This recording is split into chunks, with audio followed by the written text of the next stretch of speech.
Hello and welcome to a new episode on Sadhana World Foundation. As you know, we care about crafting young lives. We present them stories drawn from our folk tales and lessons in history which are anchored on moral values. We think that these stories contain tremendous amount of teachings which our young children and adults can implement in their own lives and become stronger and better human beings. What happens to a student when someone is scoring 90 marks in a paper? He or she is trying to improve further, isn't it? Once more, what happens to someone who is making progress in life from certain kind of lifestyle to a higher level of lifestyle? One aspires to do better, isn't it? So that's how we lead our life in this world. But when you are trying to make progress, are you trying to hurt someone else? Or you are making progress in the fair way, using all fair means? That's the question. If you are using any unfair ways, your aspiration and ambition is greed, and greediness leads to downfall. Let's listen in to this story. Once upon a time, there was a couple who were living in a small village. They had a cow shed, they had a couple of cows. Essentially, the couple were into the business of dairy.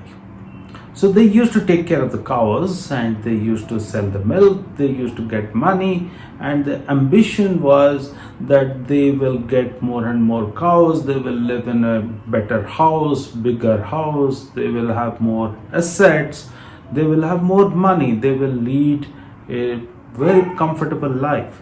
Maybe they will have some servants to serve them, they will be able to save some money for their future. That is the aspiration, that is the dream with which they were leading their life. The gentleman always had very high goals in life. He will, many a time, he would really feel bad that he is not able to save adequate amount of money to be able to buy bigger house, expensive clothes, gadgets, and so on and so forth. So his life wasn't really that happy. But his wife used to always counsel him and tell him that this is our livelihood. We have to do our best, keep on doing. Maybe it is a slow process, but we will reach there. The gentleman went and told many of his friends for ideas that is there anything else that he can do to expand his livelihood so that he can make more money, he can earn more.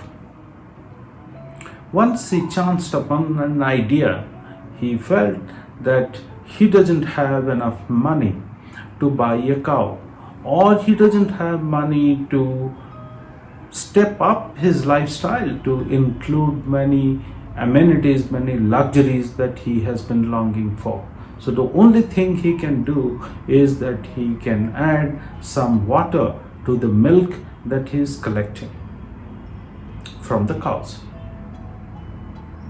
So he would start selling diluted milk to the people in his village, and possibly he will be able to sell to more people and he will be able to make more money. Sounds very logical from his perspective, but he wasn't fair. So he started doing that. Over a period of a few days, the villagers started coming to know that the milk quality has declined.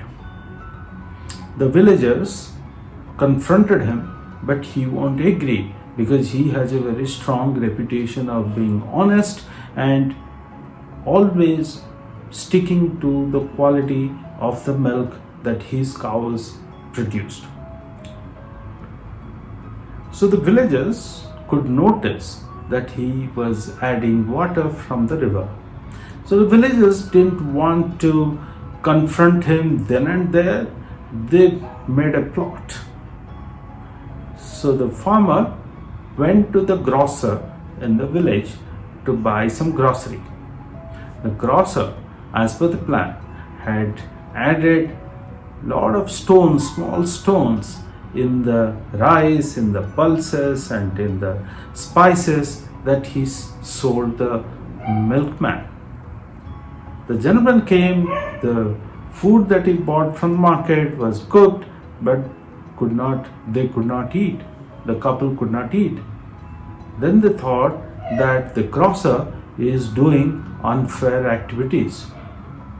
The man went to the market, bought a shirt for himself, but again the shirt which was sold to him appeared to be silk, appeared to be expensive, but the shirt was of poor quality. The shirt, after a couple of washes, lost its color. The shirt became nearly unusable. This time the milkman was extremely angry. He went to the market and confronted the shopkeeper. The shopkeeper said, "You have been doing the same to us by adding water to the milk that you are selling to us. We don't have a choice of another milkman. That's why we are forced to buy from our neighbor who's you. And in this case, you need a shirt. You don't have many choices. You have just a handful of choices. All of us have made sure that the shirts that we sell to you, the clothes that we sell to you and your wife, would all be of poor quality. Just to teach you a lesson." Same was the grocer's opinion as well. Then the milkman starts realizing that his dishonesty, his greed to become rich has been played back upon him, and he is doing a mistake. He discussed with his wife, and his wife told that, "You see, we both of us are making a big mistake in our life by becoming greedy, and the greed is leading us to dishonesty.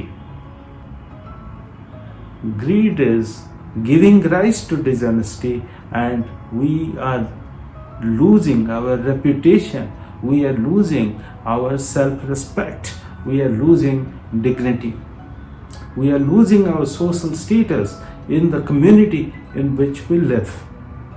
So all that we have in this community is respect. Nobody really cares about the money that we have, about the luxuries that we have at our home. People care about who we are, how we interact with them.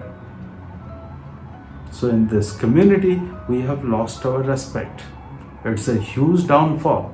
We should not have done that." So then the realization comes upon him, and he realizes that greed is bad. As long as you work hard, you are ambitious, doing within the limits of your capabilities, you are enhancing your capabilities continuously to set higher goals and go after them, is perfect. One must be ambitious. One must be aspirational. No doubt about it. One must make progress. But this progress has to be made in the right way, using all fair means. We cannot use unfair means. We cannot snatch away something from the other person just for our own gain. These are all mistakes, wrong thoughts in our mind, which we have to be aware of. We have to drive those thoughts away. We have to know what is right and just follow the right path always. Ladies and gentlemen, my dear children, this is a very small folk tale but has got intense teachings, isn't it? I look forward to our future conversations.